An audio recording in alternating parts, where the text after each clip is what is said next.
Are we now live? We are indeed streaming to YouTube according to the little message we just got here on Zoom. Well, folks, there's a little bit of a lag because I'm getting the setting up your meeting for YouTube live now redirecting. Okay, let me know. I'm joining the stream, so. We are indeed streaming to YouTube according to the little message we just got here on Zoom. Well, okay. You're going to have to mute that. Yeah, okay, we're good. Is everyone set? Yeah, I'm set. I just had to close off the pop-up boxes. It just appeared right now. Okay. Yep. So hello, everyone who's joining us on YouTube and on the replay. Hello, everyone. And welcome to our fourth Winnipeg Worldcon in 23 Zoom event, which is also being live streamed to YouTube on August 8th, 2021. I'm Lori E. Smith, your social media host, and today we are honored to be joined by some amazing members of the Keycon community. Keycon is Manitoba's longest running science fiction, fantasy, and literary event, which celebrated its 38th year with a virtual convention in May of 2021. I'm just double checking things here. Let's start out with some introductions. I'll ask our bid committee members present to introduce themselves in a sentence or two first. Then each Keycon guest will have the chance to introduce themselves, tell us how long they've been a Keycon member, and give us one word that to them describes Keycon. So Janie, would you like to start as a bid committee member? Certainly. I'm Janie Shea, and I'm the social media vice chair for the bid to bring the Worldcon to Winnipeg in 2023. And obviously this is social media for us, so I'm not really sure what else to tell you. I will introduce you to Carl, who is my deputy and working for social media for the bid, and he can say a couple words. And I have been doing a lot of, as Jenny says, assisting her. I've been running the web and mail aspect of the bid. And I've run several, helped run several regional cons myself in the past, as well as working for several world cons. Excellent. Moving on to the Keycon folks, I'm just going to start randomly. Joey, can you give us a sentence or two? Sure. I'm Joey Wenzel. I've been going to Keycon since Keycon 5. Yeah, that's about right. I've participated in the running of panels. I've helped with the convention committee on several occasions. A big thing that you do every year are the sing-along events and the trivia events. Yep. I've used the pandemic to write over 500 trivia questions for when we get back together to do trivia live. So I'm well ahead of the curve on that. Yay! What would be a word that to you describes Keycon? I'd have to say family, because in a lot of cases, there's a lot of people that I've grown up with who also attend Keycon, who in my life have I've grown very close to. So family would be the best word for me. Thank you. Yuri. Okay, guys, I'm Yuri Mokri. I've been attending Keycon since 2001, so it's been 20 years. So that the recent Keycon, the virtual con would have pretty much represented 20 years of Keycon for me. I'm also been attending and helping out with the suites. As far like at the beginning, it was to help with the anime room in Keycon on one of the main Keycon suites. And in 2013, I actually started introducing pinball to the convention as well, as my own personal contribution to the con.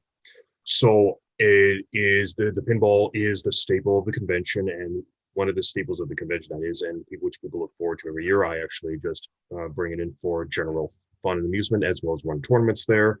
And also, to me, Keycon it's pretty much fun. I actually just look at it as fun for all who actually attend, to have a good time, to wind back and relax, and enjoy, and pretty much just enjoy the festivities while taking a break from the reality of life.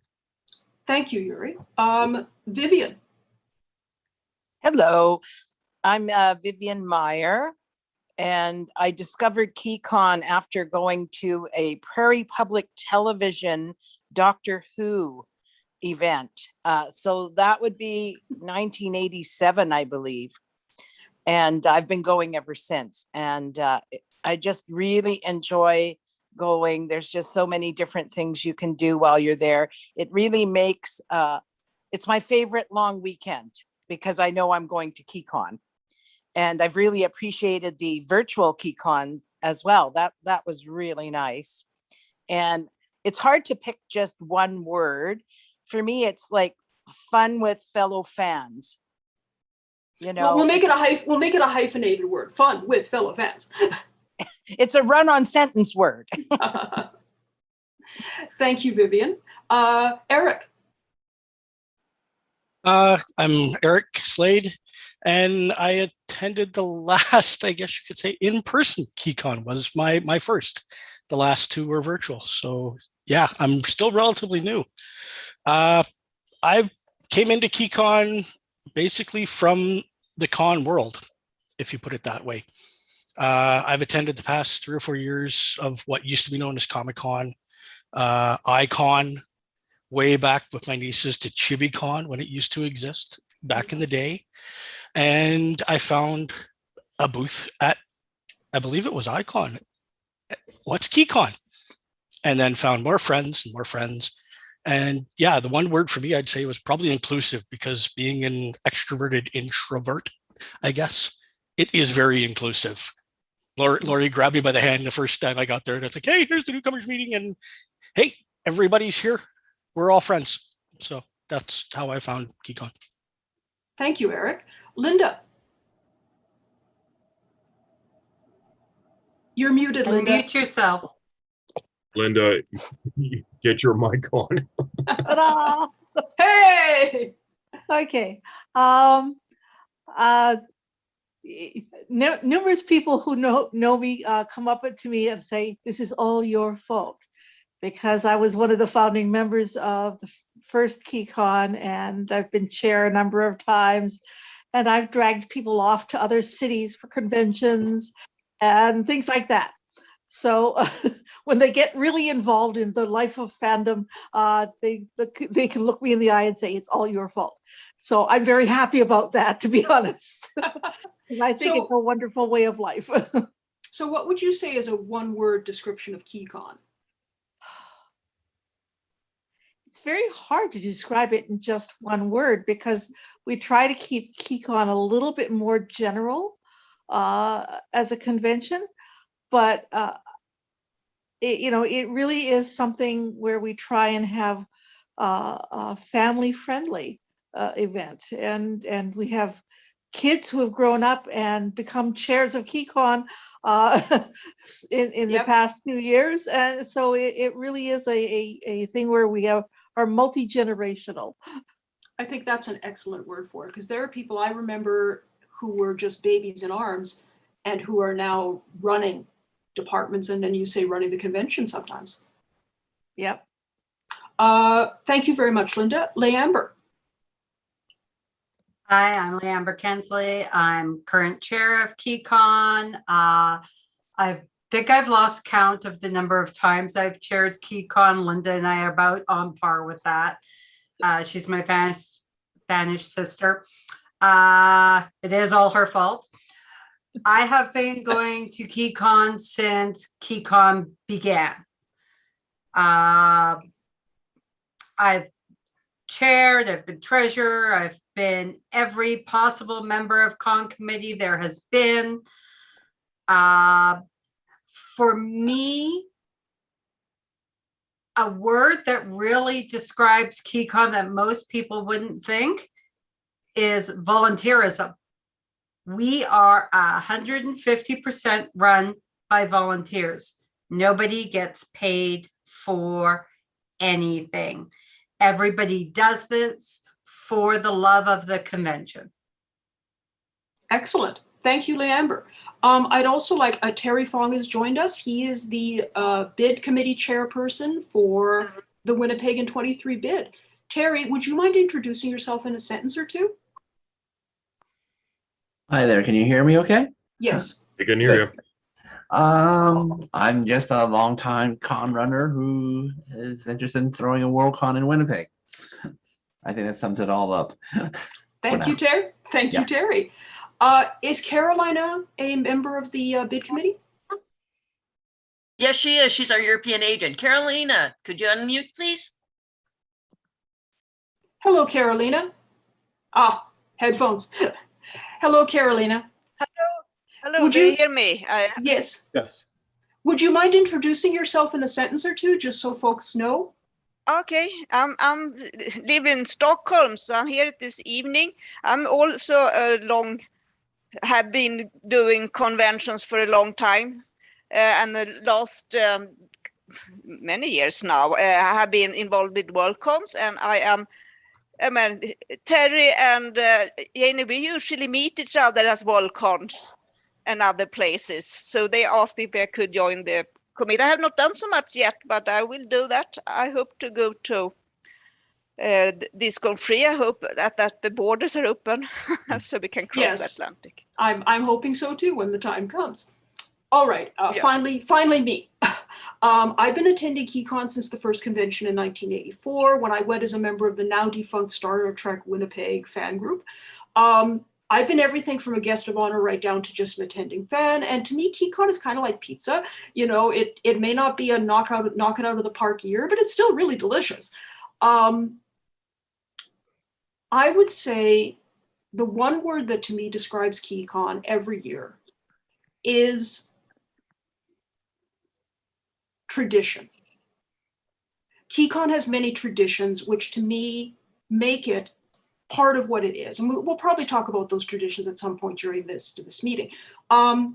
Now in 2020, and I guess moving into 2022 as well, I was elected the official convention ambassador for Keycon. And of course, my job would have been to go to various conventions and stand behind a table and go, hey, have you heard of Keycon? Like what I did to Eric, you know, come over here. And, but of course I couldn't do that with COVID. So I made a couple of promo videos for Keycon. I'd like to show one of them now. It's a 1 minute and 30-second video. And after that, what we can do is we can chat about what makes Keycon special, why it's had such an impressive track record, as well as what the Keycon community has to offer a Winnipeg in 23 World Science Fiction Convention bid. So I'm just going to share screen.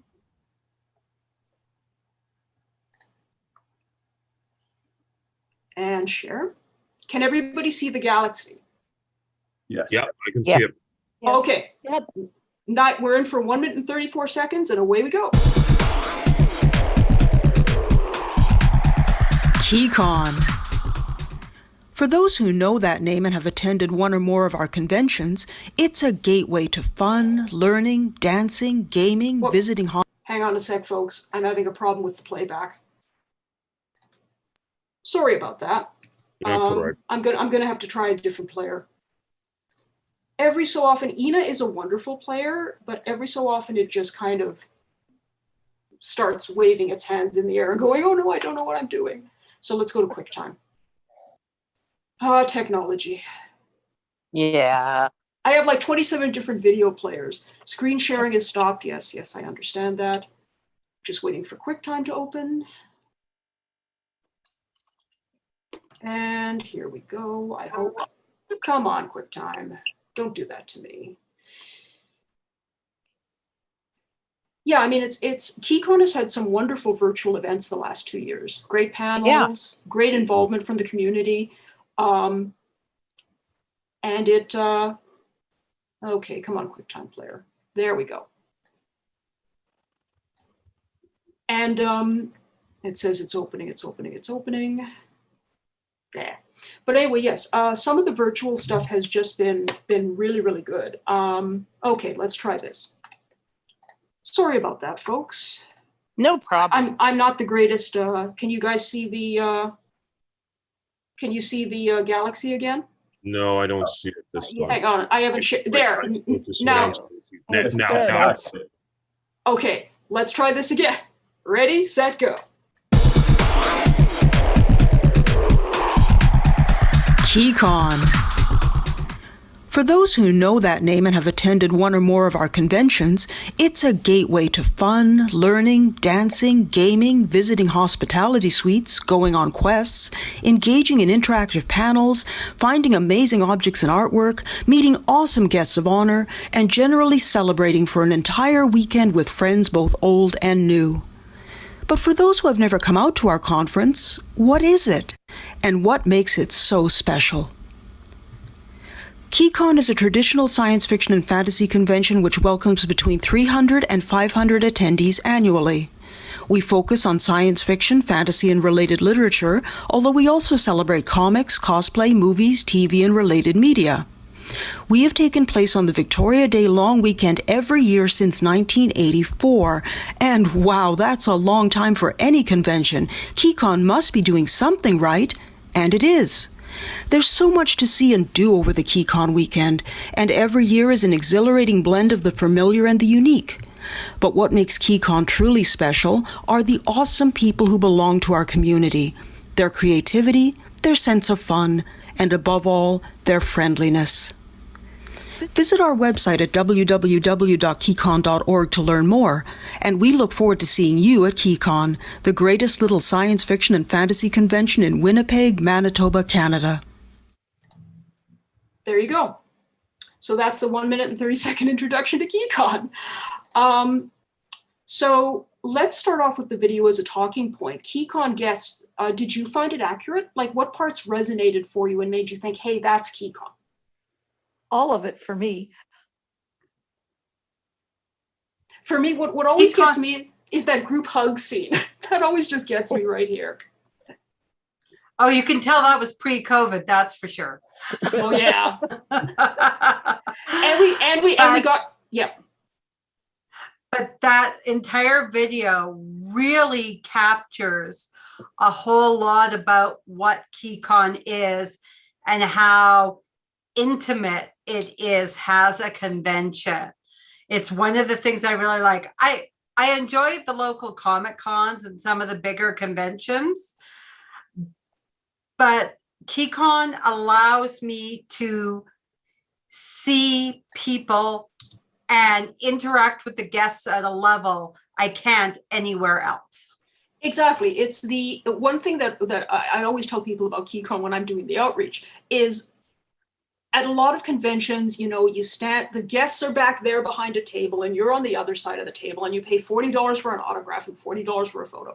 And at Keycon, like you saw me standing there hugging David Gerald, I mean, and Lee Moyer hugging another fan. I mean, the guests at Keycon are not stuffy, because if they were stuffy, they wouldn't be at Keycon. And everything is in a sense included. You can walk up to a guest and say, hi, you know, is it okay if I take a photo with you? You know, would you mind autographing my book? And 99% of the time, the answer will be sure, you know, because that's how Keycon works. And that's very different from a lot of convention.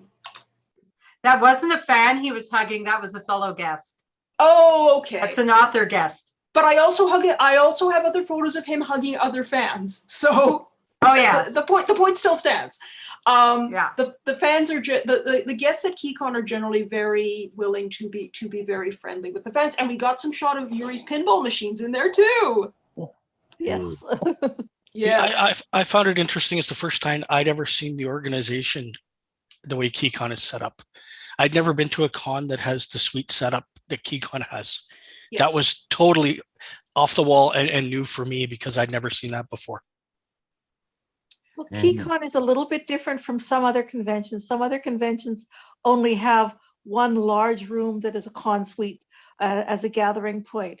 But because the hotel we use has the 15th floor has, 8 largest rooms, and the different groups are very interested in having a sort of a, not exactly necessarily a party room, but we call them hospitality suites, and they're interested in promoting themselves, but it's sort of like, it's almost like inviting someone into your home. Yes. to join in a conversation, even though you've never met them before. Some of the best conversations I've ever had have been at Keycon and hospitality suites. Exactly. You know, yeah. The way the hospitality suites grew was very organic. Oh yes. We in Keycon had invited clubs to host room parties. Well, the clubs in Winnipeg are amazing, and they took it to the next level and decided, well, We'll host a room party all weekend long. We'll create a bar and do our own drinks. How many of you remember we used to do shooters in STW called DDTs? Don't drink this. Yep. The entire bar was non-alcoholic. I'm going to share including the shooters. I'm going to share something real quick. If you can see the photo there, this was run by the Medieval Night Suite. A lot of the rooms, the hospitality suites in Keycon, some of them just serve snacks, but a lot of them do this. They actually serve you meals.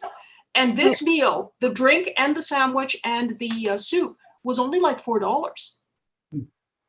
So at Keycon in the hospitality suites, you can get very affordable meals for very little green.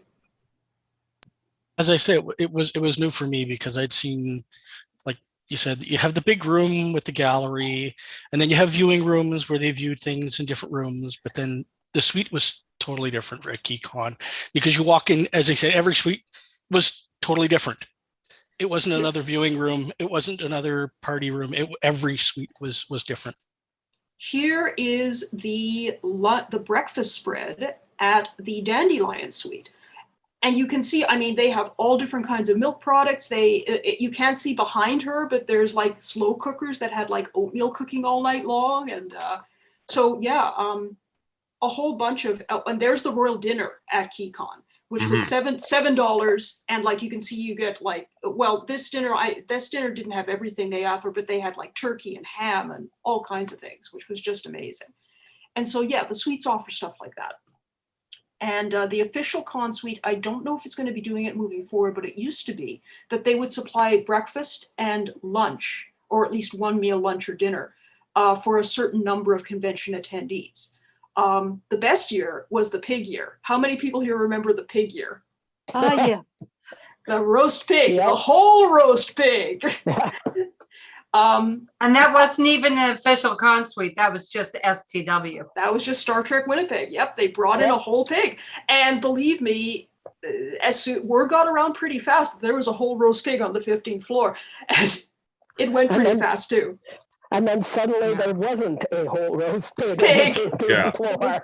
Gone. Yes. It was all gone. It was all gone. I mean, some of the free meal, the free breakfast is usually just stuff like, boxed cereal and like, muffins from Costco and stuff. But for lunch, they've had some pretty amazing things. The very first time I ever had moose was in the Keycon official con suite. They had moose stew for lunch. And it was my first time ever eating moose. And that was pretty cool. But yeah, this seems like a good, go ahead, Linda. It's one of those things of, all of this was pre-COVID. And as we're gearing up for 2022, we're looking at what our requirements may be. It used to be, it really was like coming into someone's living room where they'd have a bowl of chips open and people could grab some. But now we're all looking at it and going, okay, we have to be more health conscious. We have to have maybe individual servings of things instead of open bowls, etc. Yeah. I'll tell a quick story. It's expensive, but the little mini packs of chips are certainly available, but that is expensive. Well, yeah, but they've done those before. One of the Star Trek suites one year did tacos in a bag. So they basically bought like massive amounts of those little individual bags of chips and did it that way. To give you an idea of how nice the Keycon culture is, Keycon has an event in February, late January, early February, usually called Keycon Light, which is just like a little one-day event at Legion. And one of the suites who was going to be hosting, one of the groups that was going to be hosting a full hospitality suites, the Medieval Knights, actually had samples of their stew there. Now, my stomach is very sensitive. So I said, can I just try a little spoonful? So they gave me a little spoonful because they had it there in a crock pot. And I took a sniff and my stomach just went, there's something in here you're not going to like. So I handed the spoon back and I said, I'm really sorry. I can't even sip from the spoon. There's some spice in that stew. Like, what did you use? And they said Clubhouse Spice Mix. And I said, well, something in there doesn't work. At Keycon itself, one of the members of the Medieval Night Suite found me at the convention and said, we have prepared a special little sauce crock pot of stew just for you without the spices. That's very nice. Very nice. Is that going above and beyond or what? They also had very considerate. Very, very considerate. And they also had a diabetic test kit available for Mhm. people to use in the suite that year as well. Again, Yeah. consideration. Yeah, and this is the nice thing about having multiple groups is, some groups will do things like, I remember a couple of years, we had a notice on the door for the STW/generations room where we said, warning, this room contains nuts, and we don't just mean the people, because people have nut allergies, right? Yep. Some places were doing completely gluten-free. And things And like that. diabetic So, and diabetic stuff. yep. Yeah. Oh, I so- went to one where one room was kosher and the other wasn't. Of course, that's not an allergy thing. So that meant that Gentiles like me could also enjoy a kosher food, but it meant that people who were not going to eat non-kosher food could eat in there. And Had an option. I Well, the think thing- that's very wise. And I don't know how removed, because I've heard some people are so sensitive to gluten and some people are so sensitive to nuts. You literally could not have the nuts and the gluten, or nuts and our gluten, in the same room as the non-gluten. So that's where you need a big suite. Well, the nice thing too about the suites at the hospitality suites at Keycon is that they do tend to change every year. There are a few perennial favorites that come back, like the Dandelion Suite, which is the folk music suite. It's been there for how many years now? It must be at least 7 or 8. And but the rooms, otherwise the rooms tend to change every year. So, you never know what you're going to find, really. It's always new. Like I said in the video, it's a blend of the familiar and the unique. You come to Keycon and there are some aspects of Keycon culture that you could expect to see, but there's also all this new stuff, which is really cool. I came in late mainly because I forgot I was doing this. Where is Keycon held? Is it in Winnipeg also? Yes, Yes. It's at the Radisson Hotel downtown in Winnipeg on the May long weekend every year.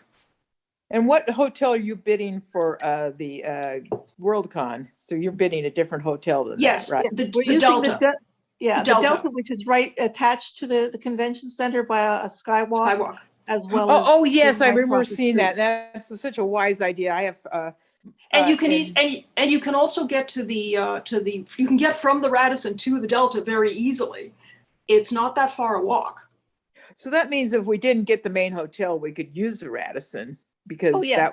that would work. I have a friend who's has a mobility scooter, and this makes stuff, especially I don't expect the weather to be inclement in August in Winnipeg. I've been in It can August be. in Winnipeg, and it was mainly just humid and no one cares, right? Humidity. Yeah, but the thing is, I don't but a remember lot, much rain. You're but a- right, there was some rain. but a lot of places are connected by the skywalk, which means that for a lot of stuff, if you don't really want to go out there in the heat and humidity, you don't necessarily have to. Yeah, well, Uh, if it's raining, she can't use that scooter in the rain, evidently. So, Well, yeah. there's also at least, and I'm not sure what it's going to be post-COVID, but connected by the skywalk from the convention center, you're connected to City Place, and City Place on the second floor has a very large food court. Oh, how wonderful! Because if you get kind of tired of the hotel food, or you want to do something different, food courts, and that goes. If Linda, if you watch my last Twitch TV episode 8, it's all about the restaurant scene in downtown Winnipeg, and there's a lot of stuff. There's a lot of good stuff. I have the Twitch app on my Fire TV, so I can watch it, but I haven't figured out how to find anything on it. It seems to be 99.99% gaming. I'm going to be posting the restaurant Twitch thing to YouTube as well. So if you can find our YouTube, it'll be there. Yeah. I can operate YouTube. Maybe if I go on Twitch and just put Manitoba or something, and it'll come up right. Put in Winnipeg in 23, and that should do it. But okay. Coming back to Keycon, for those of us who have attended Keycon, what's your favorite aspect of Keycon and Keycon culture? The friendliness is a big part of it. The feeling of, what Eric experienced basically is he walked into Keycon really knowing Vivian and I think one other person, and I knew Viv and Elaine and a few others. She's not here, but a few others. Yeah. A few of the longer Keycon members. But I seem to recall that basically as soon as you walked into Keycon, it was just like, hey, you're new. Hi there. Yeah. basically. Yeah, That was How it. large is Keycon? That makes a difference too. 300 to 500. That's It's- a nice size. I See, went to the when I smaller thought- ones and it was too cliquish. I've gone to smaller, 100 people cons.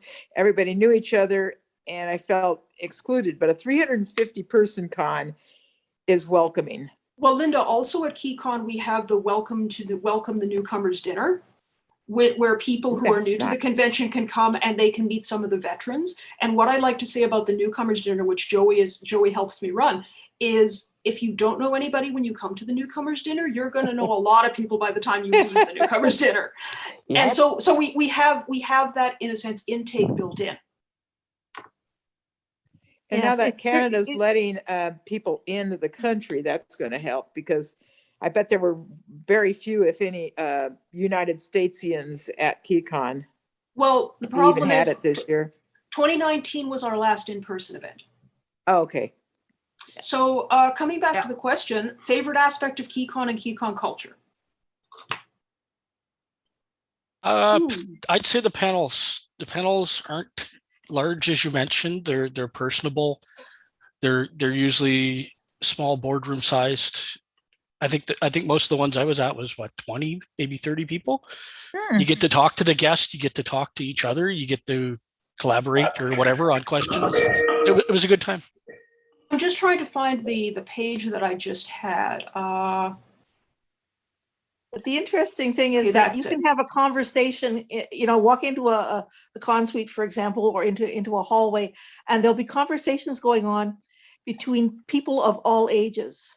Yeah. You can And have all a 12-year-old and a 70-year-old having a conversation, very intense or very, very detailed about a game or about a book or a movie or something like that. And if you stand and wait for a few moments, they'll include you in the conversation too. I'm actually going to show something real quick here. This is a schedule from a past in-person Keycon. I mean, look at all the stuff that's happening. This is just the programming grid. This isn't the hospitality suites or anything else. Look at that. I mean, That's a panels for a large convention like the size of a WesterCon. So that's Yeah, really it's interesting. a very that this is a large- 350 person convention with that many panel options. Yeah, and sometimes you walk into a room and there's only 4 or 5 people having a conversation about the subject matter, and sometimes it's like chock-a-block full and standing room only. You just never know. Whenever I run panels at Keycon, I go prepared for 2 extremes. If it's just me and another person, we're going to sit down in chairs next to each other and have a nice conversation. If it's me and 50 other people, it's a whole different event, but we're still going to have a good time. And yeah, exactly. It really is luck of the draw. And of course, Sunday morning panels traditionally at most conventions are not well attended, just because a lot of people are hungover on Sunday morning. Well, Leander, remember was it a Saturday or a Sunday morning panel we had with Tanya Huff about queerness and fandom? And that was really well attended. No, that was, we deliberately put that one on Saturday because we wanted to get the day passes in. Yeah, as and well. And it was really well attended. That was fantastically attended, and it was one of my favorite panels we've done in a long time, because a lot of things about it were very respectful. Yes. And that's one of my favorite things about Keycon is you can have really respectful discussions about just about any subject. Not to say that we haven't had our problems. I'm not going to sugarcoat that. You're on Hello, camera, Ian. dear. Hi, Ian. Hello, Ian. Hi, Ian. But overall, respectful. Our guests can go about the convention unmolested, unless they want to be. At that queerness in fandom panel, that was the year that Keycon started putting the pronoun options on the badge, so you could put your pronoun on it. Oh, And that's a good idea. Do that for do that for Winnipeg Worldcon. I Yeah. really Well, appreciate that. It's At the becoming very- standard. At the very end of that queerness in fandom panel, I had a bunch of little like genderqueer and gender fluid buttons that I was giving away for free. And a mother came up with her little one who was in a princess dress. Must have been, how old do you figure she was, Leamber? Maybe, or they were, Leamber, maybe 10? They were not very old. I no. think they were in single digits. But they were looking at the buttons rather shyly. As their mother explained, they have been they since they could talk. But this is the first place they have been where they have seen other people who are also they. Yeah. Yeah. So thank you. And Yeah, no, the pronouns was all Katie Conley. She's the Yes. one who went, we need these. And we went, yes, we do. yes, we do. Exactly. That makes sense. Yes. But for that little one and her mother, it made such a difference to the convention experience. Yes. Mm-hmm. And Does- it's one of those things that the convention has always been, at least as far as I have seen, quite welcoming of all people, all variety of people. And I must admit that I'm not exactly fond of people who think that Dianetics is a great thing, or who think that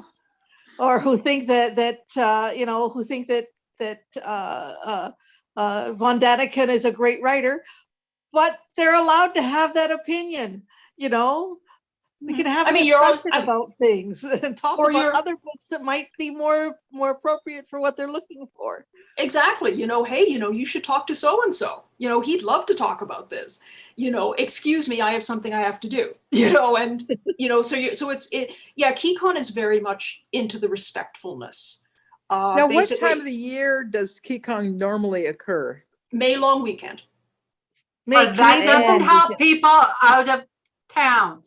May 17th. It happens in May, and it changes every year because it's based on Queen Victoria's birthday. It's called the Victoria Day weekend. So it's the weekend closest to the 25th of May. So it can happen anywhere from the 13th to the 14th to the 21st to 25th. Exactly. The 25th being her birthday. I'll probably never go because I have a convention.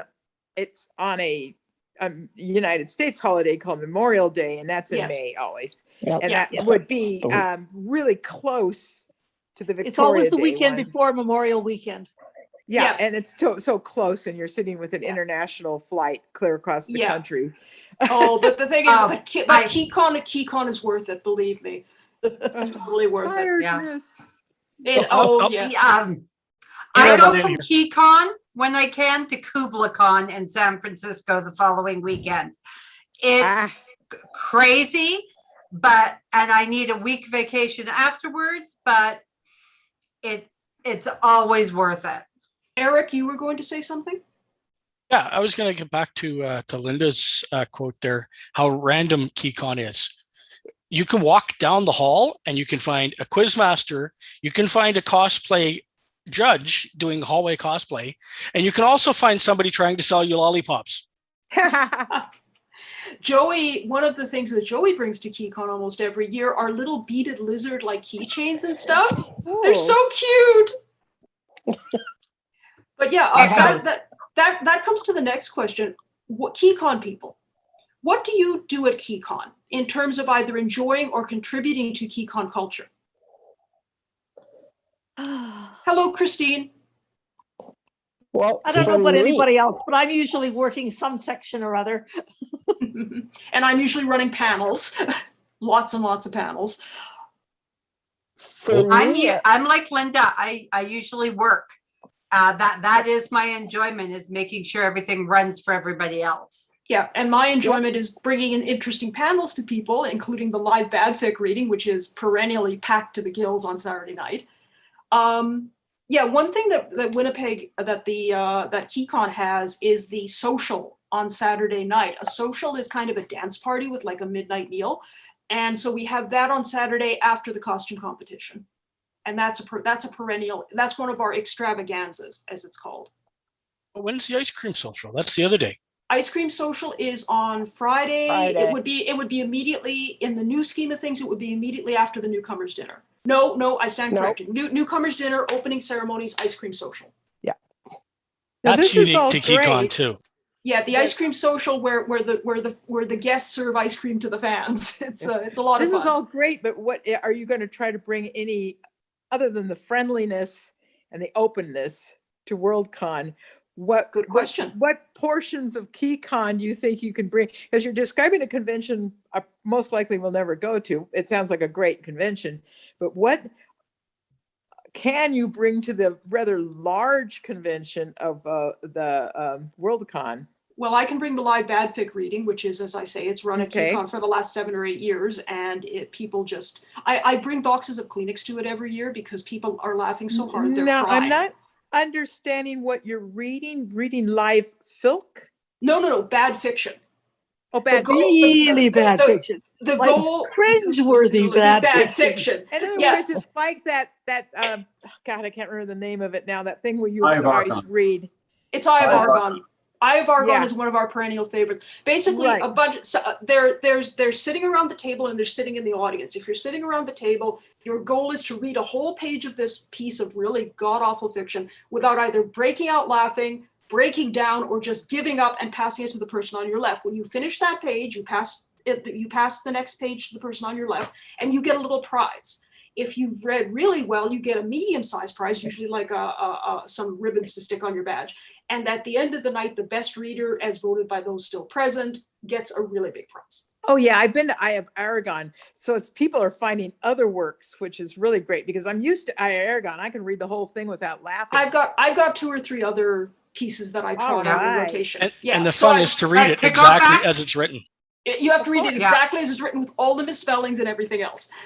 So yeah. Yeah. Now, I can tell you what Keycon will bring. It's the same thing we brought to the 1994 World Convention when we hosted it here. We brought our hospitality suites complete with food, serving, decoration, Contests, music, filking, raffles, contests. everything. Yeah. We brought all that to the table, and we had one that it's no longer doing, but it was called the Dead Dragon Inn.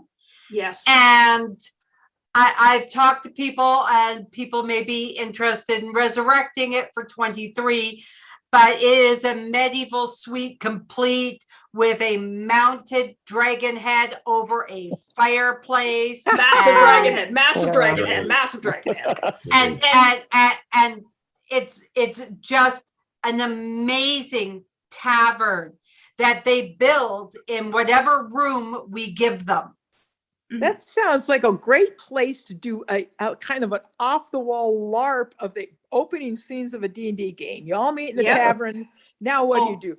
We do have we sit there and drink all night, but Like a that's medieval okay. version of a hunting lodge. Yeah, we do have LARPing at Keycon as well. And so that is also part of the Keycon culture.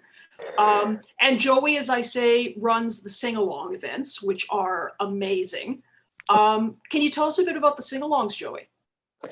Well, the sing-along sort of started in the video room, because when we had a video room at Keycon, the gentleman running it, Victor, would show the Buffy musical episode and then Rocky Horror. And then once we stopped having a designated video room, people were coming up and going, well, we'd really like to, watch Rocky Horror, watch Buffy. Could we do that? And me and another friend of mine, Lillian Bryant, decided that we would group Rocky Horror and Buffy along with Dr. Horrible's sing-along blog and have a whole late night On sing-along event on the Sunday of Keycon. Yeah, when officially programming has stopped, but it really hasn't stopped. Yeah, because the pretty much. because the hospitality suites continue to run sometimes until 4 or 5 or 6 on Monday morning. And one thing, here's 2 words that Keycon people will recognize: Club Elevate. Yep. Oh, God, yes. If we can bring Club Elevate to the Worldcon, I think that would be awesome. What Club Elevate is basically somebody built a teeny tiny DJ booth complete with all the lights and the big sound system. It'll fit into the corner of an elevator, and they turn off the lights in the elevator, and it turns the elevator into a movie nightclub. That's cool, unless you have one of those world cons where everybody is wanting to go to the same place at one. You've been to them.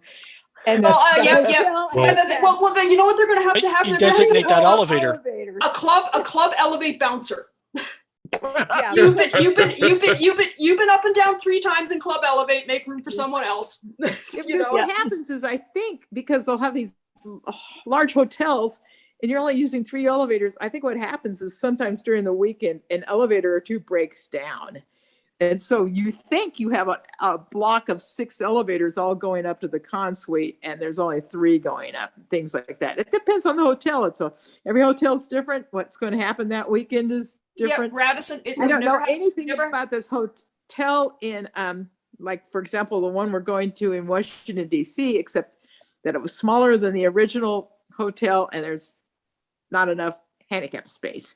So that's going to be fun. The joy of the Delta is you have multiple access points. You can access the Delta from a number of different points via the skywalk, via the actual outside, and yeah, it could happen, but there's a lot of ways to access the hotel. Yep. Oh yeah, that's but excellent. the thing is that like we will adjust accordingly. Like we may find ourselves in a situation where we will set aside a specific area for something like that. But it depends on what our agreements with the hotels are. Like, because Keycon's been at the Radisson for literally decades, the hotel management has let us do a lot of things that they probably wouldn't let other groups do. The thing is, if Keycon at Worldcon is a presence, takes the Radisson as its operational center with the hospitality suite floor and so on, then we could probably do Club Elevate there again. Right. I was thinking you could use the Radisson because you said it had a skywalk. You said it was easily accessible from the convention, meaning that you put in the convention literature, there is this stuff going on in Radisson. Go to Radisson and do this stuff, whatever it is, overflow stuff, your Club Elevate, maybe a panel, maybe a dance, whatever you guys want to do, how much ever, because of course that costs money. So it would depend on how much room block gets reserved in Radisson. And there may be individuals who will prefer the Radisson because of various hotel points things. Exactly. And other but the thing is, but what you have to understand is that in downtown Winnipeg, everything is really close. Like, our blocks are nowhere near as long as American blocks are. So yeah, California blocks are immense because they're not true city blocks. They just go between, and they can be up to a quarter of a mile long. So, exactly. yeah. Whereas in Winnipeg, everything is actually fairly tightly packed in the downtown area. So basically, the blocks downtown are rectangles. So you have short sides and long sides, and the long side is about, oh golly, well, I'm not very. You can cross downtown in 10 minutes. Walking from one side to the other. City block and a country block in California, especially in the suburb type areas, is more likely to have country blocks. Coming back for a moment to what Keycon can bring to a Worldcon, I'm going to look. Yuri is on this side of me in the Brady Bunch thing. So hi, Yuri. Hi. I believe Terry and Janie that you guys had both mentioned you might be interested in pinball at the Worldcon. Oh yes, we know we have several pinball fans in there. Okay, so Yuri would be the person to talk to because he's been doing it at Keycon for how long now, Yuri? A while. It's been done since 2013 when the first pinball was at Keycon 30, and that was a Doctor Who machine that I procured in celebration of the franchise's 50th anniversary. Let me see if I have a photo of the pinball setup. So you would set up I'm not sure. however many pinball machines you have in a room and have more or less set up an arcade? Yes. It is a miniature arcade of sorts, but most likely a lot more people are more interested in the pinball machines, since pinball had made a major comeback in recent years. And I'll even say that it's also now starting to become recognized as an official sport. Yes. Hang and- on, Well, I guys. was- Hang on, Yuri- guys. I have a photo of the pinball setup from, I believe, 2017. And Yuri has set up, has sought out lots of science fiction themed There. pinball machines for us. And it's been a wonderful. Yeah, because thing. you can see here, there's Next Generation, Jurassic Park, and what's the one on the end, Yuri? Doctor Who. That's Doctor Who. Yep. Yeah. So there you go. That's And yeah. pretty much, yeah. Yeah. And I'm This just trying particular to see. setup, I think this one was Keycon 34, with the Jurassic Park there's- machine. And here's the prizes that that's only some of the prizes he had, because at the point I took this, quite a few of the prizes had already been assigned. But Okay, that's some of the prizes that Yuri had one year for. okay, I recognize the Bram Stoker Dracula's prizes, so that one was definitely from 2019 because I had a Bram Stoker Yeah. Dracula machine in there that year. Yeah.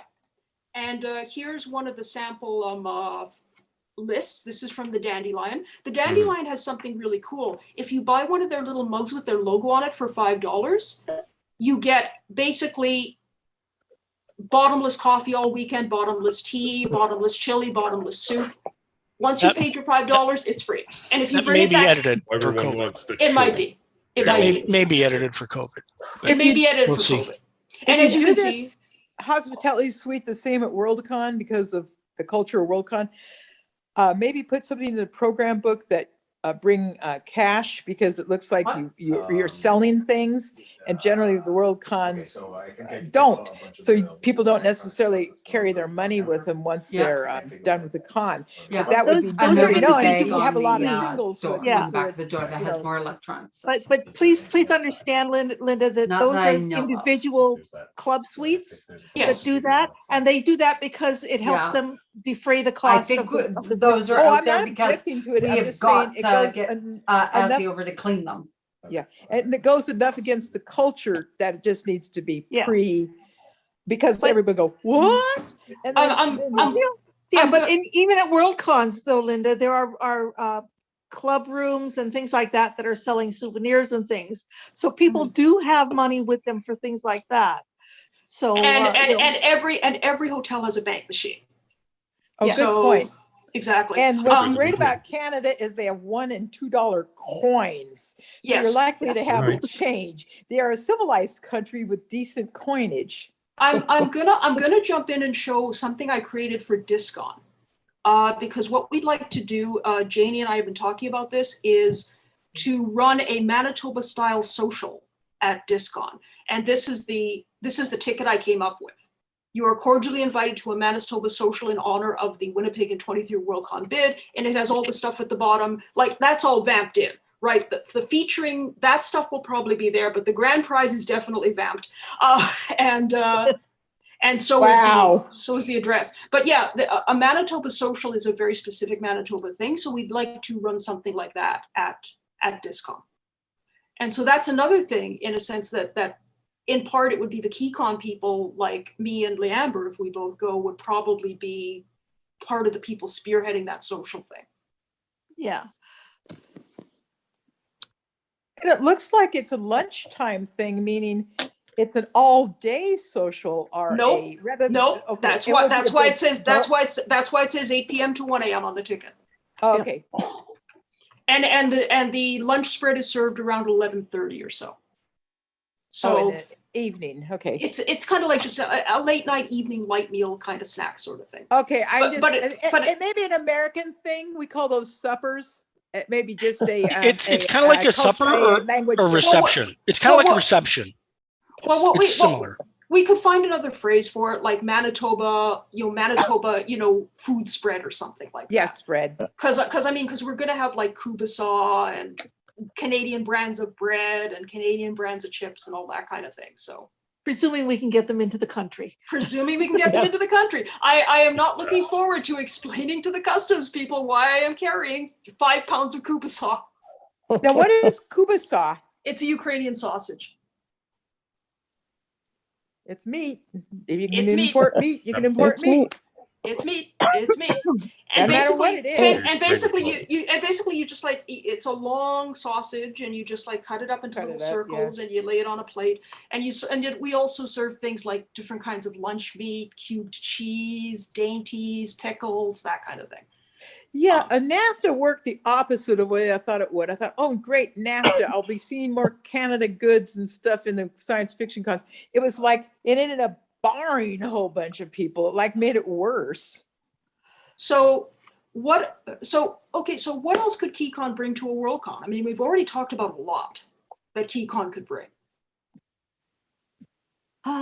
Let's see. Well, of course, I expect that a fair number of people who come to Keycon will be interested in volunteering as what we would like to call local guides, so that people who want to go to visit, the costumers might want to go and visit 3 or 4 of the different fabric places, or Downlibert Museum or something like that. Or they may want to do a museum crawl one day or things like that. And so I would expect that a lot of our Fanish group people will turn around and say, I'd be willing to do a 3-hour tour of the downtown sites, or if you want to do a talk about the vagaries of Winnipeg and its architecture. Oh yeah, there's so many different things that people are interested in at Worldcons. Yeah. That is the city haunted? Does it have good haunted? Yes. Yes. Oh yes. Yeah, I They're think a city haunted. that old would have good stuff like that. Yeah, the Hotel Fort Garry in particular, which is not that far away from the convention center, has a real reputation.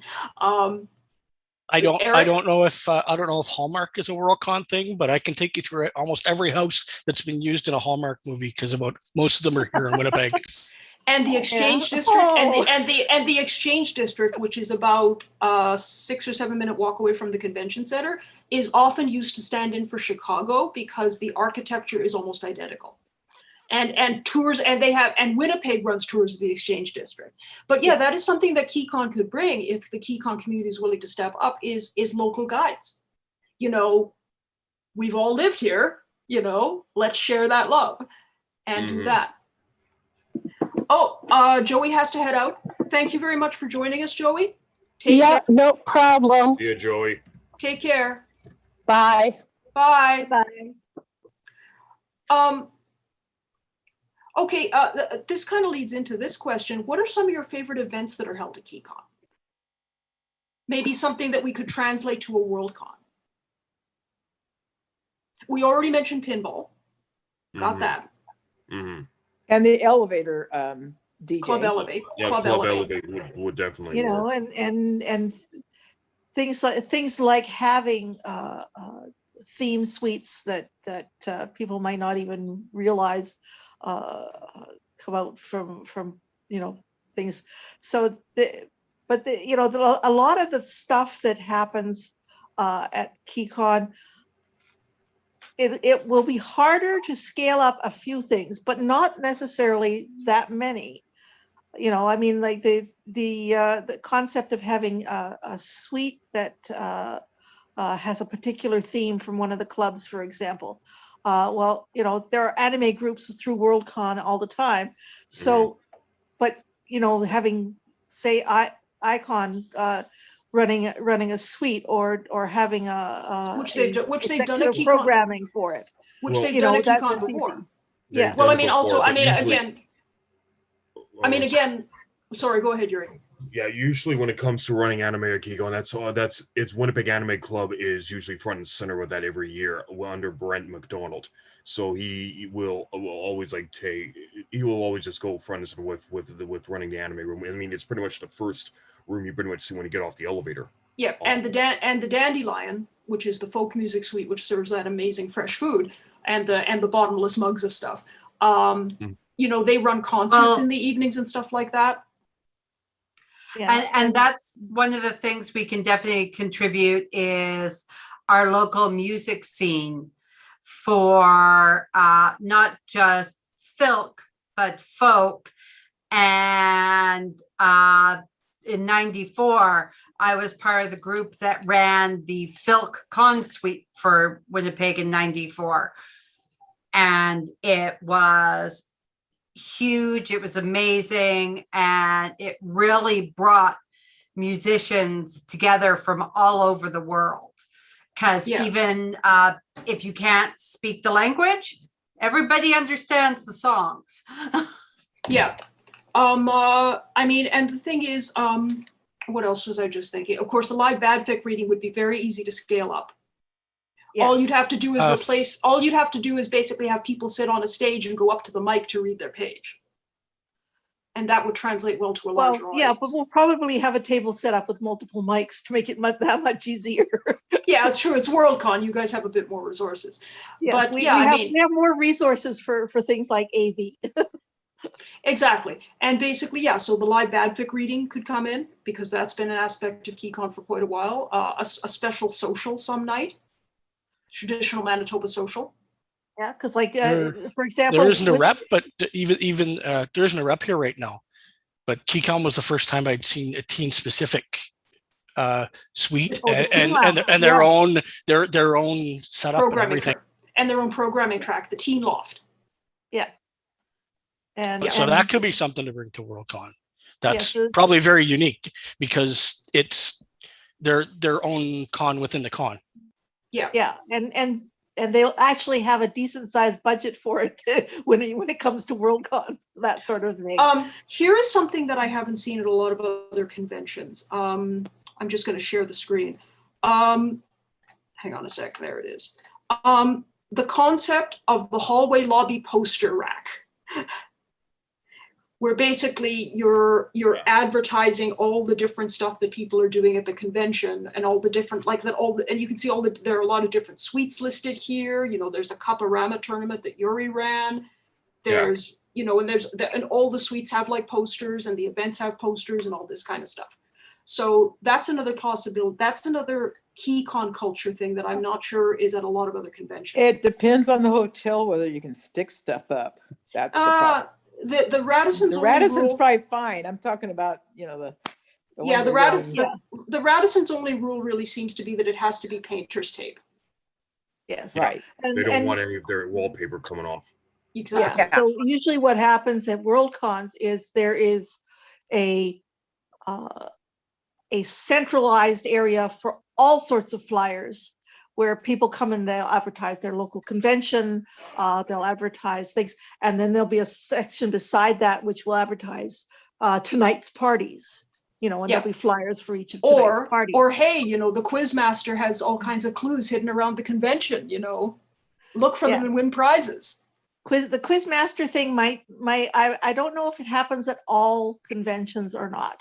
But it's certainly something that we will encourage for if we win our bid to have the Worldcon in Winnipeg, because I think it's a fun thing, especially since it's something that people with the younger kids can do as a family group. Yeah. And you know, because quite often even at Worldcon, it's very hard to do stuff that will appeal to all ages. The Quizmaster stuff definitely does. It's something families and like parents and kids can do together quite happily. Yes. You know, and the ice cream social comes in there too. You know, I'd love to see that happen at a Worldcon. Although that would be huge. That would be huge. I mean, I don't know how a convention fandom is, you know, going to be. We're going to have our first test Worldcon in December, which is kind of a bad time to have it. But it's when they could have it. Mm-hmm. It's going to be whether we'll have those numbers come back, like the 10,000 person Worldcon in the Docklands. That's not going to happen in DC because they just don't have the room for it. No, they don't. And also, I will be very surprised if there are more than 2,000 to 3,000 people at that event. Thinking that size too, because I looked at their present. You know, they put out the statistics about their present membership, and there was only about 900 people signed up. And usually by this time, there are 900 people signed up, and they're all from North America. And this was everybody. So I think we won't know what's going to be going on with Worldcon until Shycon next year. Mm. Yeah. This is Keycon Worldcon, but the toe tip or the toe The toe test will probably be Dragon Con, and even their numbers are looking low right now. Yeah. Yeah. I mean, Dragon I Con's mean, what, in July, or is it later this year? It's Usually it's Labor Day weekend-ish. Yeah. Yeah, it's happening in about a month. Yeah. Oh, Yeah. okay, so it's I know still the- happening. Okay, so yeah, we'll see. I know the one of the other local conventions, the Wild Prairie Fur Con, is holding its virtual event next weekend, and they just didn't feel. They waited as long as they could, and then they just said, you know, And, it's not and safe. the one I go to each year, WesterCon was completely, they weren't getting, I have a feeling they weren't getting enough people and they just completely faded away and are technically having There's their no- business meeting at a later convention. Yeah. There's no danger of that with Keycon. Keycon is strong. The culture is strong. Yeah. Well, you know. it also doesn't switch around places. The weakness of some of these cons, like WesterCon, is they're at a different town each year. Yeah, Well, this Keycon Right. has been at the same hotel for a whole bunch of years. exactly. Yeah. I mean, I personally really like the idea of at WorldCon having a Keycon presence and basing it in the Radisson, because I mean that's Yeah. our home. That's our home field, right? You know, that's our home turf. We could do the whole hospitality suite floor thing. We could do Club Elevate. You know, Yeah. there's a lot of stuff we could offer.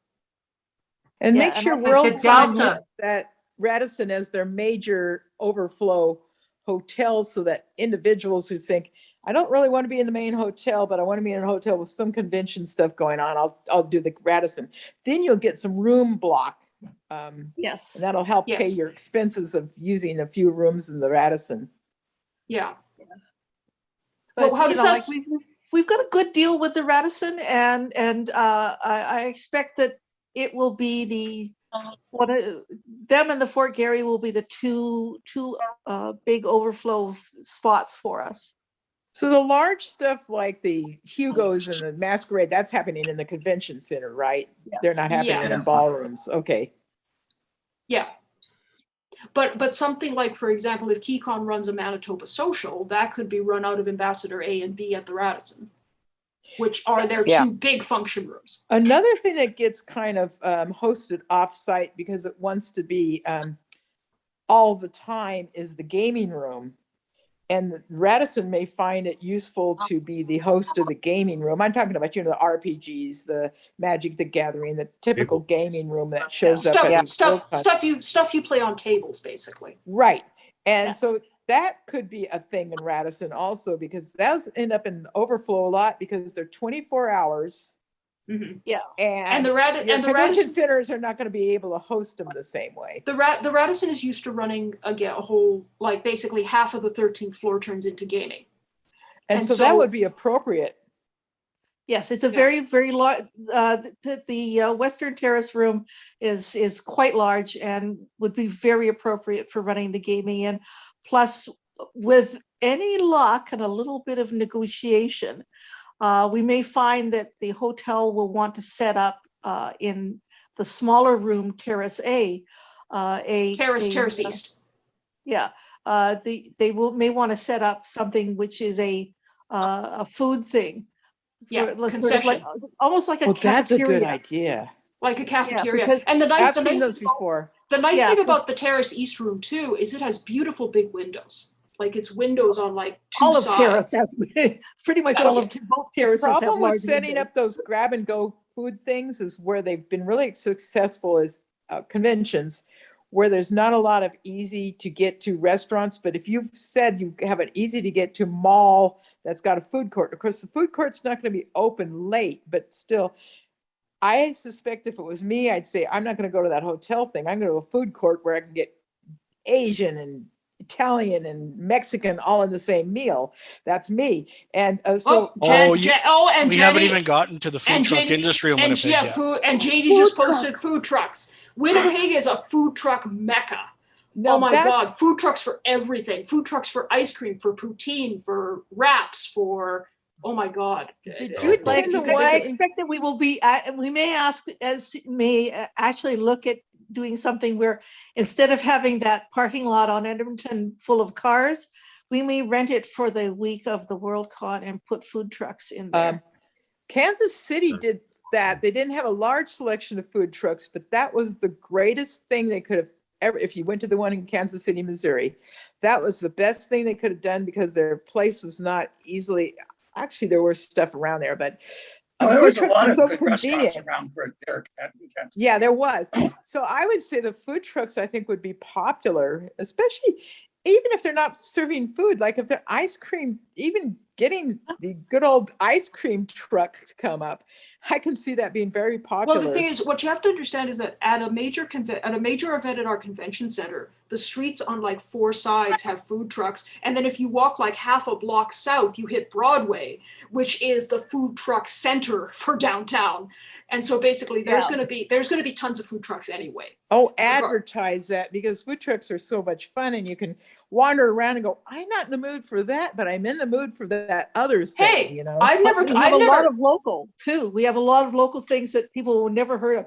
The Bridge Drive-In is a special ice cream spot, but they also have a food truck, So and there they will- make the best hot fudge in Winnipeg, possibly in North America. Red Ember does the most amazing breakfast pizza I have ever had in my life. There's And- also trucks that specialize just in various kinds of poutine. Oh, which is a very Canadian thing. Pierogi trucks. Pierogi trucks. You know, Yeah, Asian, better than Baba's. 3 or 4 different Asian trucks that are which are local to Winnipeg, and that are just a vast array of food. And see, that's what fans want. They want to try different food. Like if there's 3 or 4 different kinds of poutine and they've only eaten one kind, they're going to try all those trucks. So I think the trucks is great, and make sure they're publicized. Oh, during pandemic, there's a couple of Chinese restaurants. They'll show up with a truck and a trailer behind, and that's their food delivery. They'll take it, drop the trailer, take the truck away, and they'll do everything in a mini trailer outside of the business. Yeah, we've had several restaurants that started out as food trucks where I live. So, and one I've gone to is essentially a food truck that settled into a little tiny space in a mall. So we're used to that idea, and I think publicizing it along fandom, especially those who may come from benighted territories and states and countries that don't really have a food truck culture, enlightening them. I don't know if you were here when I showed this earlier, but this was one of the lunches that was available at one of the hospitality suites at Keycon, and that whole thing, it was actually a whole sandwich plus the soup plus the drink, was only $4. Oh, the soup looks healthy. The soup was it was all fresh. Everything was fresh and homemade. The bread was not, but like the soup, and the stews all were. This was the suite that was kind enough to make me the stew without the clubhouse flavoring, so I could actually eat it. But but that is an example of some of the kind of stuff we have at the hospitality suite floor, is nice, healthy lunches for really, really low prices. So yeah, the Radisson could also be another food center in that sense from the hospitality suites. And I'll pipe in with Lori's socials. I've been to socials where they've actually asked people to bring food, and they've had chili challenges at socials. Oh, cool. Yeah. Because remember, you're having people come in there from Texas. You're going to have some chili challenges if you pre-publicize it, but it's hard getting ingredients. Well, I can remember when San Antonio was trying to. They sent us a big request list saying, we want to try and do a Texas barbecue, and where can we do that? And we actually set them up in one of the rooms in the Delta that had a patio, so they could do outdoor barbecuing and then just bring it in through the patio doors into the room to serve to people. You know, it's one of those things. Of the fact that you've had a WorldCon. Was it at that same hotel or at a different hotel? The Delta was one of our hotels still. There are a couple of others that used to be there that are now condos, so they're no longer available. But the Radisson was in use at 94. The Delta was in use. I think it was a Holiday Inn at the time. Mm-hmm. The Fort Garry was in use. So yes. It's been so long, I don't remember what hotel we stayed at. It was a definite non-boutique regular hotel. I just wanted to say, while Christine Taylor Butler is here, because Christine, I don't know if they're actually here or not, but I understand that hello, Christine. I understand that you're in charge of diversity. Is that correct? That's the rumor. Because what we were talking about earlier, I think before you came in, was that Keycon in 2019 introduced pronoun options on their badges, so you could write in your own pronoun. And people are generally saying when they hear that that's something they'd really love to see at the WorldCon as well, so that people can actually express what you can leave it blank if you want, but we encourage you to fill it in.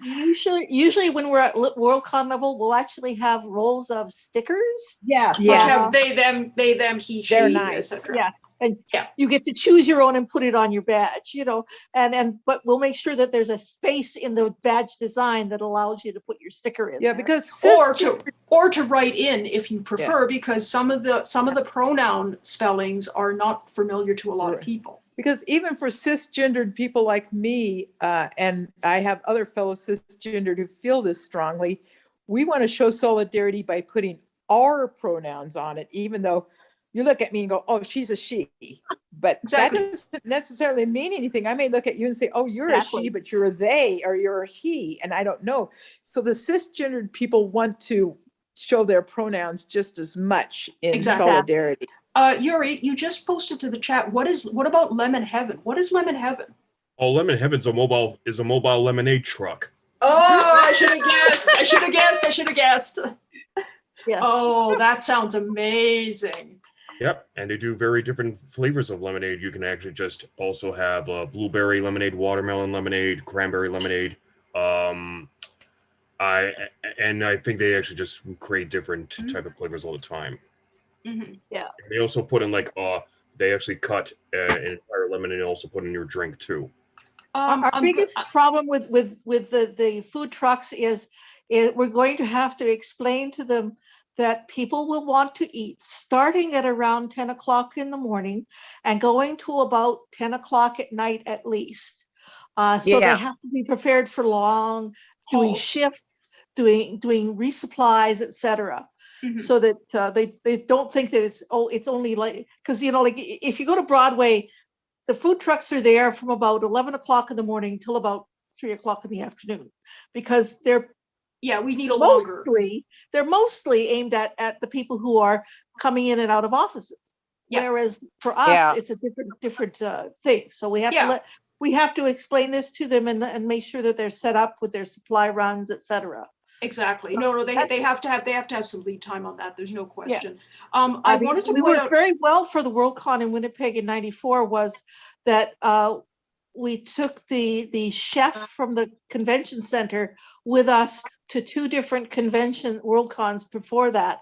And he saw what people were doing and how people were eating and things like that. So he had a good idea of what was going on. So when we set up the convention center, we actually set up a cafeteria style that ran breakfast, lunch, dinner right into the late evening. Yeah. And he understood that. And that would make sense. That sounds like a really smart thing. Yeah. I'm going to just quickly introduce something that we did at one Keycon that I think would be fun at WorldCon. Don't know if you can see the screen share there and all the little stuff stuck on the walls. Yes. One of the steampunk suites, I played the archaeologist who had come from the future on this steampunk ship, and I was doing research into convention culture. So basically, people would come in and they would be randomly given a little card like you see there that had a question on it, who would your hero fight and why? Or, what is your favorite TV show and why? Or that kind of thing. And basically for every card they filled out, they got a raffle ticket. And twice a day we did a raffle draw for a prize for whoever, would win the prize for filling in these cards. And at the end of the weekend, the whole wall down the hall and the whole wall around the corner was covered in these cards. And people were having a lot of fun just reading the questions and answers. Yes.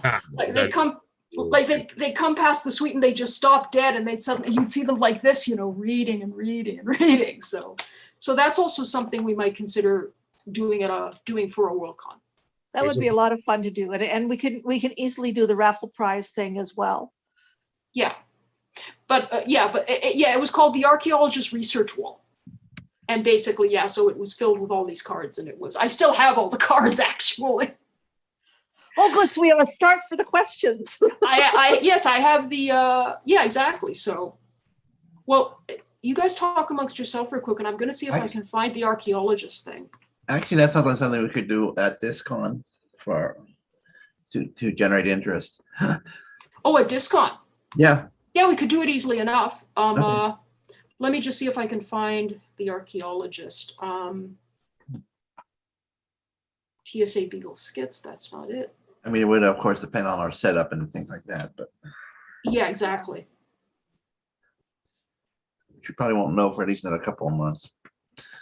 That would be a fun thing to do on the Saturday night while we're doing counting. Is run the archaeology. Oh, the bid counting. Yes. The other thing I'll make a quick plug here is Keycon got a jump last year and this year on the virtuals, which can come to Worldcon. A lot of things were factored out this year. Last year was a little rough, but this year ran really well.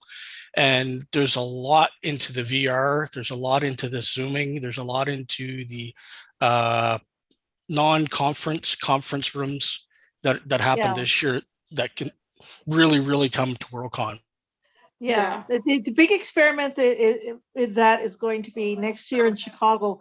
They're going to try running at least 1 or 2 tracks, I believe, of virtual and combination situations where some of the panelists may be there virtually and some may be there present, actually physically present. So we are definitely keeping an eye on that because it will make a difference into what we might be able to do.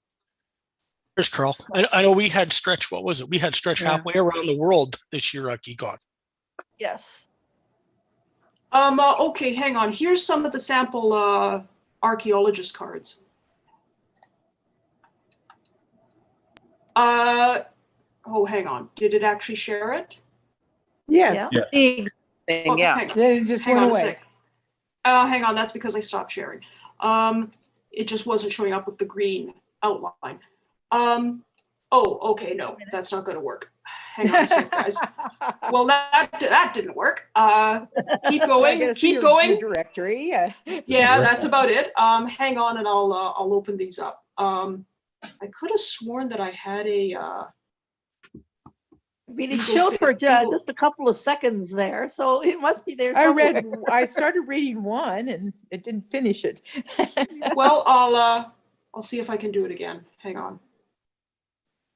But like there's all these things that I think would be wonderful if we could bring them into the Worldcon for Winnipeg. Of course, we have to actually win, so we have to encourage people to vote. Yes. And, well, that's part of what holding a social at Discon is about. Is basically winning people over with Ukrainian food. And what's tough is I generally vote as soon as they publicize, here's the ballot. Oh, I mail-in vote. So, but I missed all the parties because LosCon wasn't held, WesterCon wasn't held, WorldCon wasn't. WorldCon's later, and so I will have voted. And since there is people actually running, I won't put some science fictional town instead. I wish Wakanda had won, but it didn't. I had to turn on video because I have a cat in my lap, and those are the rules. Yes, yes, those are. Hey, kitty. Kitty. That's okay. I would like to try and get to Discon in person as well. Because I know one of the things that made us very popular when we won 94 was moose milk. Yes, we are doing moose milk again. What is moose milk? It's to milk the moose. No. It's moose milk is a big bucket of liquor and ice cream and milk. Sounds delicious. Although you can make non-alcoholic versions as well, so that the kids can get it. You can. And it has nutmeg and cinnamon in it usually. Yum. Good. Yum. Very good. Yeah, but I want to make dairy-free moose milk. Oh, well, soy milks and stuff are pretty okay. Actually, I don't know if you guys have them down there, but here in Canada, the oat milk. Yes, we now are way starting to have better oat than milks. any of the other milks. It's Yeah, we're starting to have oat nut-free, milks. it's vegan. Yeah, so we'd probably do one with oat milk and I keep wanting to say kosher ice cream, but it's not kosher ice cream. It's actually a non-dairy ice cream. Lotto? That they made it started making originally for kosher excuse me, kosher Well, events. we have coconut ice cream. They may have a base like that. We have a coconut one that has no milk in it. There's coconut, there's soy, there's almond. I haven't seen the oat milk in an ice cream yet, but they've now got oat milk margarine. So I feel like the ice cream is probably not far behind. Here, guys, She's magnifying local. Let me see if I can share this one. There we go. Do you see it? Mm-hmm. Yep. I see it. Yeah, there's some cool. of it. I love Like, that. is fandom a hobby for you or is it a way of life? Hogwarts or Starfleet Academy? Which would you rather attend and why? How many conventions have you been to and where were they? And how would you convince the TAS Beagle crew to take you with them through time and space? So that's a sample of one of them, of one set of the cards. And there were like 6 sets of these. So there are 24 questions that people I can love the draw. Hogwarts versus Starfleet Academy question. I love that one. Oh yeah, a lot of people were like, ah, when they saw their question and they were just writing frantically. So yeah, it so let me just see if I can get rid of that. Stop share. Because the fun thing is that we can have those at the bid table. People can take them away and bring them back filled out. Yes, they could. They could very easily do that. It wouldn't be hard at all. I mean, they're really cheap to produce, you know? Yes. And, you know, and people can bring them back and we could even have like a wall behind the table or in front of the table where people put their answers, you know? And like I say, you know, you give them a little prize draw and, Exactly. yes, exactly. I'm just going to see if I have any scans. Keep going, guys. I'm just doing searches. So there's a lot that Winnipeg can create for that people will enjoy at a Worldcon. Now it's a matter of getting people to vote. And we were discussing the fact that the ballot is going to be coming out, I believe, at the end of August. Mm-hmm. And that we want to make sure that people who can't go to DC have places where they can send their ballots and make sure that they get either carried in or, you know, with people or get sent by courier or whatever to ensure that they actually get there. Well, that's pretty standard. You'll see the ballot, and it's actually administered by the Worldcon itself. So you would have to tell them, I don't know how that works, but it's administered by the Worldcon. Yes, Yeah. they've been sending out information to the bids about here is the draft, what needs to be changed. So we had something like 14 different things we wanted to point out and suggest. You know, little things like you know, because when you're creating something like that in a draft, of course, you're pulling from previous ones. So, you know, something that you pull out and plug in may have a different terminology used in that paragraph versus something else. So we went through it carefully and said, these are 14 points we'd like to suggest you have a look at, so that then when the final ballot comes out, everything they're talking about has the correct things. Like we used to call them site selection fees. And now they're also talking about calling it your advanced support membership instead of calling it site selection fees. You know, so there's all these little things that are coming out, and I think it's going to be interesting when the ballot comes out. And you know, some people will be able to do it electronically, but for those who are not technologically well enough trained to be able to cope with doing that, you know, we'll still have to do some physical printing and carrying in of people's ballots if they can't go themselves. Yeah. Yeah, I mean, that is the big question, right? Yeah. You know, I is mean, how do we get the jump on this? Well, the thing is that we have to encourage people to vote, and there is a cost to that they have to understand. So we have to explain to them about why it's done this way, and why it has a fee, money, financial things attached to it.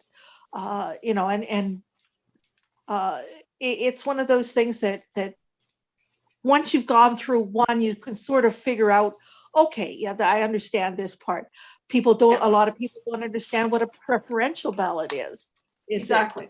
You know, you put your first, second, third, fourth, fifth choice in there in numerical order according to what you prefer. So, you know, and they go, oh, you mean you don't just put a tick mark in a box? No. No. I mean, yeah, it's Winnipeg is ahead of the game right now in terms of at least social media outreach.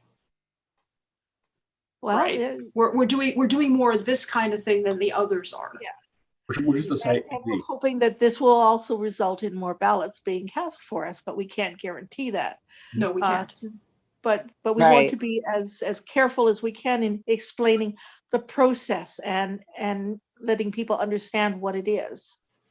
Yes.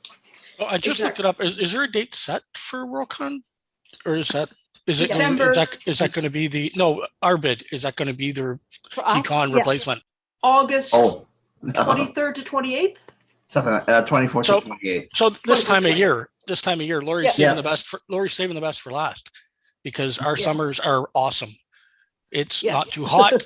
Everything mostly will be inside, and it has AC. So Yeah. a lot of our stuff is AC inclusive. So the only outside for people in cosplay or walking outside, for the most part, is 5 to 10 minutes. Yeah. Yes.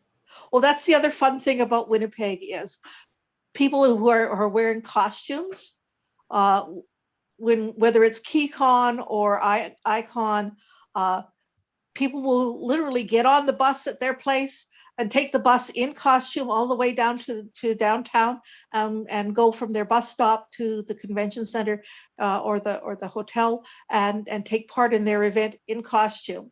And it's okay. People will look. They may crane their neck to go, what is that? But sometimes they'll actually stop and ask you, what is that? Janie just pointed out that we have a video on the YouTube channel explaining the voting process, which is true. We interviewed Kevin Stanley, and he made it very clear how that works. I just double checked, and supporting memberships, which give you the right to vote, are only $75.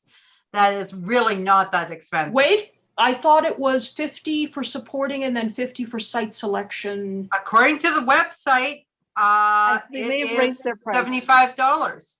which website is this? They've raised their price. Discon3.org. Wait, so Sorry, supporting 12 and up. Oh, sorry, virtual is 75. Yeah, okay. Yeah, that's a virtual. Okay, my apologies. So supporting is still 50, site selection vote fee is still 50. Yes. Okay. However, you do have, if you're going to do it by check or money order, you need 2 separate pieces.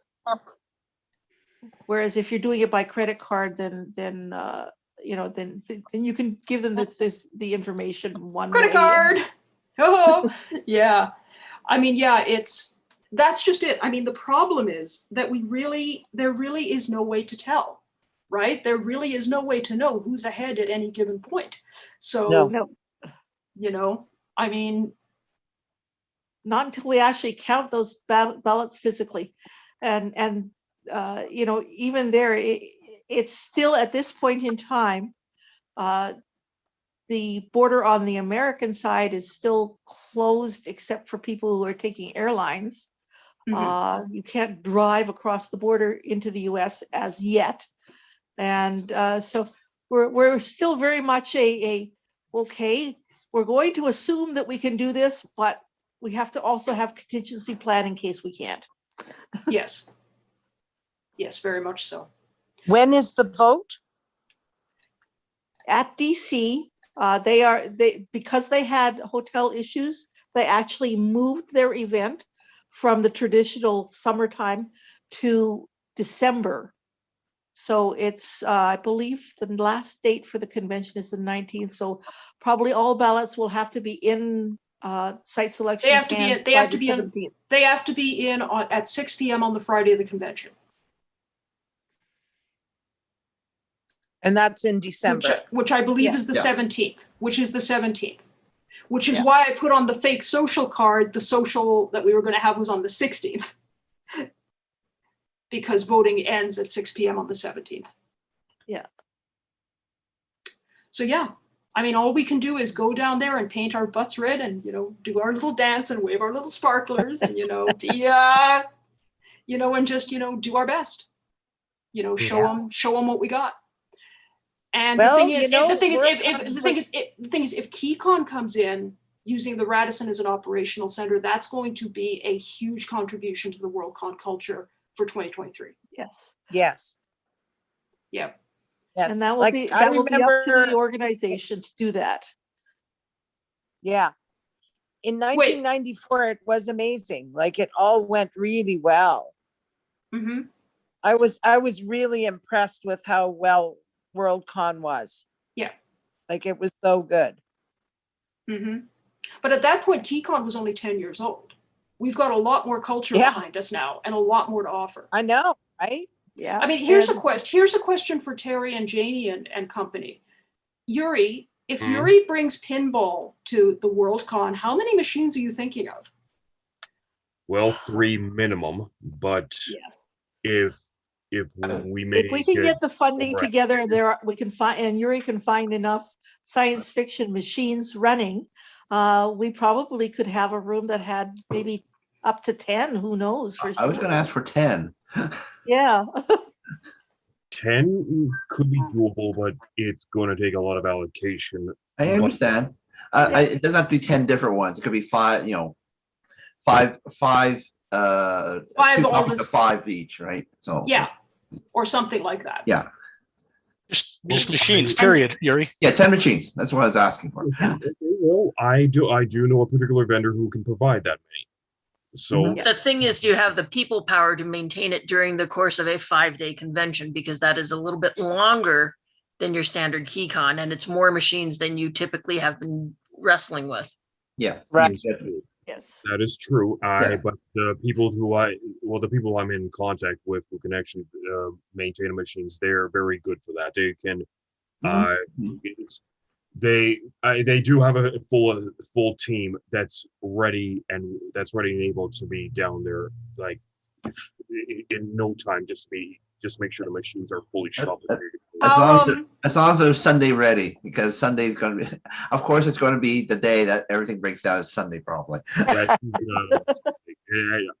mean, I've had to deal with this. Now, my husband asked this question, Yuri. It hadn't occurred to me.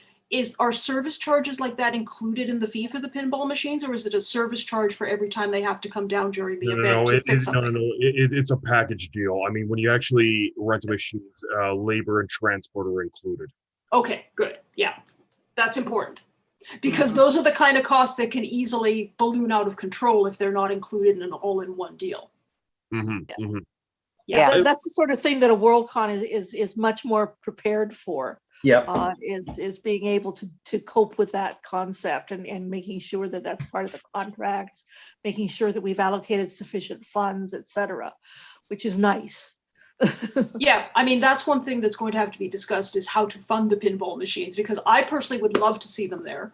I love Yuri's pinball. I only really have time to do it like really, really early in the morning before everything gets started, but I try and visit them at least once during the Keycon weekend and, you know, do a couple of games. But yeah, I mean, again, you know, that's an element of Keycon culture.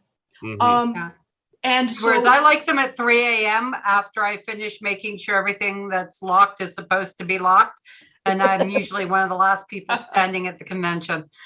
Well, that's also something that Keycon can bring to the back end of a WorldCon is we have a lot of people who are experienced in doing a lot of different things. Yeah. You know, there's a lot of people who, I mean, look at Justin Toasty from the Furry community. He's really done a lot of security work, and he's more than willing to come in and do that with Worldcon. And I'm sure we have a bunch of Keycon people with various areas of expertise who'd be willing to, jump into the breach, as it were. Yeah, and this is the nice thing about the fact that Winnipeg has so many different groups, is that it also means that when we have an aspect that we want to concentrate on, we can put the word out to the Spanish community of Winnipeg and say, hi, we would like to have X number of people volunteer for, this number of hours or that number of hours, and we'll get a response. And, it means that we don't have to wait until the event starts before getting people signed up to help. Folks, just so you know, Carl just posted into the chat the interview with Kevin Stanley about the preferential voting system. Mhm. So you can check that out there. Basically, that pretty much answers all the questions I had on my list. I guess the last question I have, there's two last questions. Keycon guests, do you have any questions for the Winnipeg and 23 bid committee members present who are with us today that they haven't already addressed? I'll give you a couple of minutes to think. Coming at it from the other side, Winnipeg and 23 bid committee members, do you have any further questions for our Keycon guests? Yes, I do. You're all signing up now, right? You beat me to it. I'm already so signed up. At the end of the month, when I have money again, I intend to buy at least a supporting membership and voting for the bid, etc. The only issue I've got with Winnipeg in 23 is it's taking place in an election year, and I'm running for election in 2023, and the election is probably going to be about on par with the convention. Oh, so maybe. We'll be happy to offer you a place to decompress and celebrate. Oh, I plan on it. I don't expect the election will be till September or October, but you're still going to be getting into election gear now. You're going to be, and you're going to be in the home stretch. Yeah. You'll be in the middle of campaigning then, okay? We can send out people with, your swag on them at running around downtown, and your numbers will be fully expanded. Let's hope this is something I want to do, because otherwise I'd be all over being on the committee and doing stuff. I had a great time doing the bid committee for 94 and being present in New Orleans and the parties and everything. I was a guest at the Montreal Worldcon has the Canada Unity Fan Fund guest. Mm-hmm. And I'd love to see another Canadian Worldcon. And if it's Winnipeg, even better. Exactly. I mean, and at some point, Janie and Terry, we're going to have to discuss what role, if any, you want me to play after the social media host stuff is off the table. Yeah. Right. Well, You have no idea how much trouble you're in now. You think it actually ends? I volunteered. I have been volunteering for Keycon consistently since about Keycon 2. Yeah, I have a pretty good idea. Yeah. So the other thing that we should let people know is that Worldcon memberships are much more expensive than a Keycon membership is. Oh, Yeah. Therefore, you will find that we will probably have set up a Installment plan. Installment plan so that you can pay it up to to a certain date and get your attending that way, so it's not such a huge hit to the budget if you just if you're on a fixed budget. Well, the other thing that's different from a lot of regional cons, I don't know about Keycon, is even if you're volunteering, you pay up front and you get reimbursed after the event if there's enough money. Yes. Yeah. Yes. I actually want to introduce that model to Keycon for our volunteers. Please. Because I think that is the best way of doing it. And I just have to convince the rest of the board that no, this needs to be a standard operating procedure that does not change from year to year. The thing is, we never, with Keycon, we've always had the everybody pays and everybody plays concept, which I think helps towards the Worldcon thing as well, because people will understand that yes, they have to have a membership. They can't get a free one just because they're doing 3 hours worth of work. Well, one thing that I do for Keycon, which I might translate to Worldcon, assuming my finances work out, is a free membership for somebody in financial need. Somebody who otherwise couldn't attend the convention. Yeah. Sorry, And what do you mean Lori's by done that. She buys a membership. I buy an extra membership. And she runs an event sort of thing to give that to a person. And basically people come up and they say, yeah, I got laid off from my job, so I have no money, but I really want to come to Keycon. Okay, did you want to do that by yourself or in conjunction with Winnipeg? In conjunction with the convention would be awesome, because it wouldn't drain my wallet quite as much, but I can do it by myself if my finances allow. There are And there's always the ability to fundraise. What was that? There are a lot of scholarship type programs for Worldcon already that you could just work with. You don't need there to are. start your own program. Okay. But yeah. Even CanSMOF runs ones to go to the SMOFCon, and it may run one for this world. It may, I'm not promising, but it may also run one to bring someone to a Canadian Worldcon. That would be awesome. Yeah, if I did it, I would probably do it as a local thing, because it's easier to kind of, manage that, to control. But maybe do it for specifically a Winnipeg fan scholarship. One more plug right now, just because Linda brought it up. The SMOFCon scholarship is now open, and we have the links on the website. Go fill it out and apply. Where on the website? What section of the website is it in? It would probably be under one of the blog postings. Okay, it's a blog post. Okay, so go to the Winnipeg in 23 site, folks. Go to the blog, look through the blog post, and you'll find it. Yes. For those who don't know, SMOFCon is a convention runners convention where we go and talk about things. And this year it's being held in Lisbon, Portugal. And it travels. It travels. Yeah. Yeah. Mm-hmm. And the last one I went to was the one in Austin, Texas. And SMOFCon is great if you're at all interested in running the conventions. There's all sorts of things they do there. And my favorite was the convention running game, where they hand you random things that can screw up your convention. And they didn't know me. They handed me one that said, your con chair has addiction issues and you just lost them. And I'm like hell I did. I've been an addiction counselor for 17 years. I get that puppy into rehab and we carry forward. Okay, Carl just posted a link in the chat to a scholarship. SMOFCon 39 scholarship in particular. Yeah. Okay.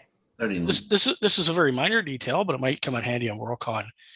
Winnipeg is a 5G city right now. Convention Center was just upgraded about 3 or 4 years ago, so their network is pretty high class. And I know the 2 hotels upgraded recently, so there is high network ability in the city. Which 2 hotels are you thinking of? The Delta and the Radisson, both upgraded. Excellent.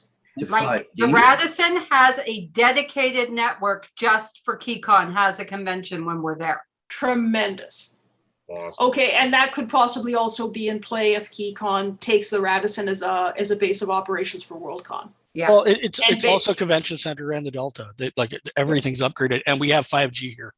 Yeah. Yes, and we get free Wi-Fi in the convention center under our contract. Tremendous. Okay, it's coming up to 3:03. We've been at this for almost 2 hours. Does anyone else have anything they would like to add? I don't know. Would I be able to suggest that maybe the conventions could actually have somebody do an escape room by any chance? You can suggest, and I did write that down because I noticed that in the chat. And Keycon has done escape rooms as well. Oh, you mean, oh, okay, sorry. Okay, and now you're saying. Yeah. It could be kind of fun for a function space. Yeah, escape rooms. Was it Colin Lewis here in Winnipeg? He and his wife, Colin Lewis and Jesse Lewis, who have run hospitality suites before. One Friday, one convention, we had one room that had a different thing in it each night. And on the Friday night of that particular convention, in that particular room, he ran an escape room from which, what I understand, went very well. So yeah, there's also a local LARP that has it would have to be in the convention center spacing, but they have kind of like a mobile truck where they do a zombie run. Oh. And you have to go through the zombie run.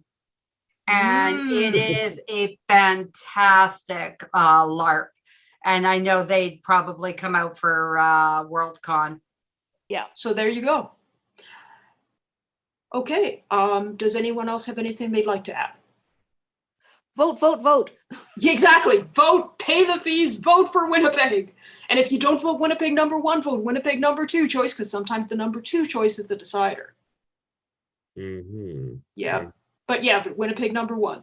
Believe me, they don't call us Friendly Manitoba for nothing. We rocked it in '94. We'll rock it in '23. Cool. Yeah. Totally.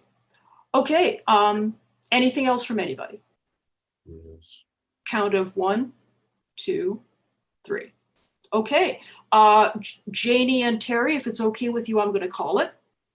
I'd like to thank Vivian Meyer, Yuri, Leamber, Linda, Eric, and Joey for joining us today to tell us all about the awesome Keycon convention and fan community. I am personally so excited for an in-person Keycon event in 2022, and I really look forward to seeing the Keycon community shine at a Winnipeg Worldcon in 2023. For those of you watching on YouTube, to learn more about the Winnipeg in 23 Worldcon bid, please visit our website. Simply Google Winnipeg in 23 Worldcon, and our website should be in the top 3 results. To be put on the notification list for future socials, go to the Contact Us section of the website and drop us a note with the words subscribe socials somewhere in the body text. And I guess that's it for today, which is August 8th, 2021. Thank you. Thank you guys so much. Until next time we virtually meet, take care, stay safe, and we'll see everybody again soon. All right. Bye, everybody. Bye-bye. Bye, everyone. Thank you, everyone.